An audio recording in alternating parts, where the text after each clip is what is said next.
Thank you so much for coming today. You are welcome. I'm happy to be here. So the reason I wanted to have you here is because over my years of meeting parents of children with all kind of different special needs, this theme kept coming up that I felt like there were parents that had a gut intuition, like a parent intuition, and maybe ignored that because really they didn't want something to be wrong or something to be different. And by the time I got to them, we had lost some valuable time. So I really wanted to talk about your journey and kind of what those early days were like for you, and really want this to be a lesson for parents out there who might be wondering something. So tell us a little bit about Corbett and the early days and when you started to have those feelings that maybe something was a little different that you needed to address. Sure. Well, Corbett is now 11.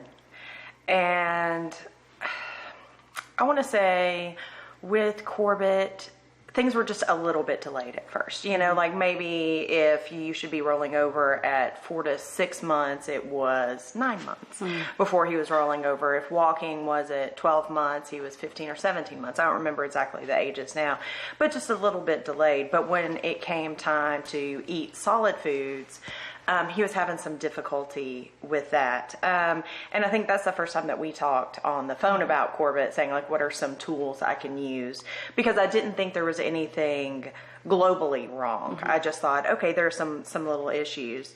You know, and for us, I also have a nephew with autism who was diagnosed at that time. So you really would have thought that I would have seen more of it coming. Take me back to some of the ahas you had then. I want other parents to know they're not alone.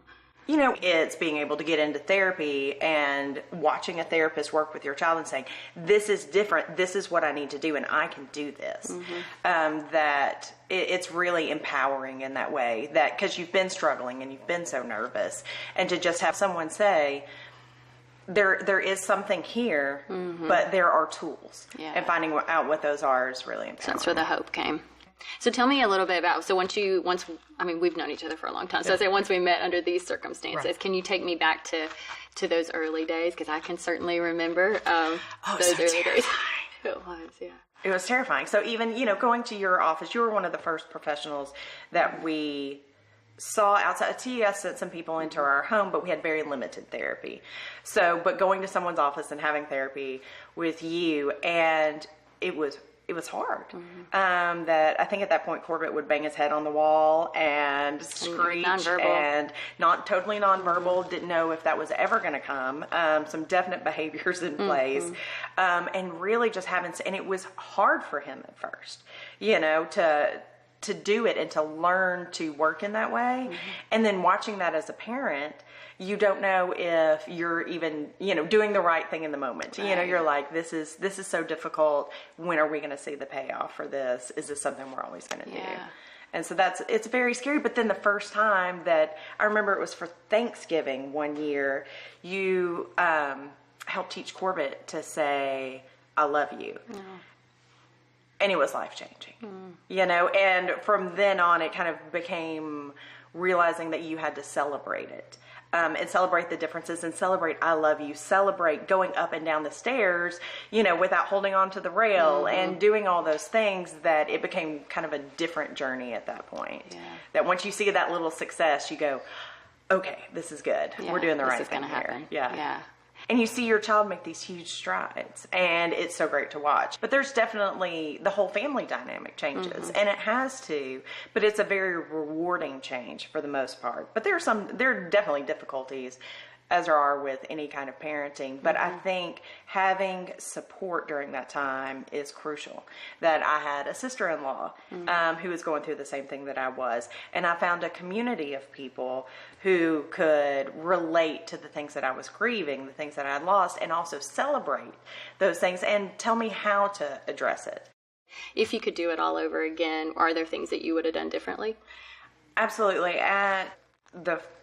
When I knew there was something, I wish I had gone ahead and scheduled an appointment with a developmental pediatrician.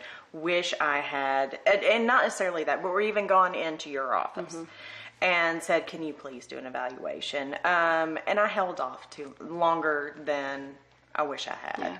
And part of that's just not knowing what to do, that no one tells you this is what you need to do. And the thing that I tell new parents now, a lot of people will send new parents to me, is I'm like, you have to be on the ball right now. Yeah. You know, this isn't the time that you really take it all in, you know, and absorb it. Right now, you get on the ball and you get things in place, and it'll work itself out on its own. But that's the thing for me is, you know, you always wonder, what about that 6 months? What would have happened had we gotten help a little sooner? Would we have talked years sooner? You know, would something have been different? Yeah. Is there anything else you would say to a parent now? Because I love what you're saying, like, get on the ball now. Is there any other advice you would give to a parent now who is maybe in your shoes? Yes. I have a couple things.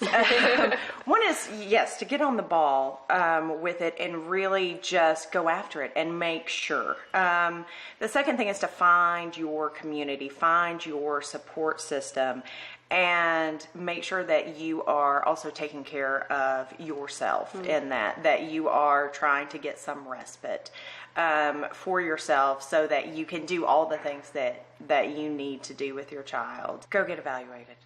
That is the first step. No one's going to be mad at you for wasting time. Nothing bad is going to happen from it, that you're going to get answers. And those answers may be that everything is fine, but that answer may be that your child needs a little extra help in an area, and that starts you on the path to getting that help. And every month is so crucial that the earlier you can do that, the better, to go ahead and start proactively doing something for it. I've just admired you because parenting's hard and working's hard and everything's hard, and you've got this extra layer of a really unknown future, and I really, such a blessing that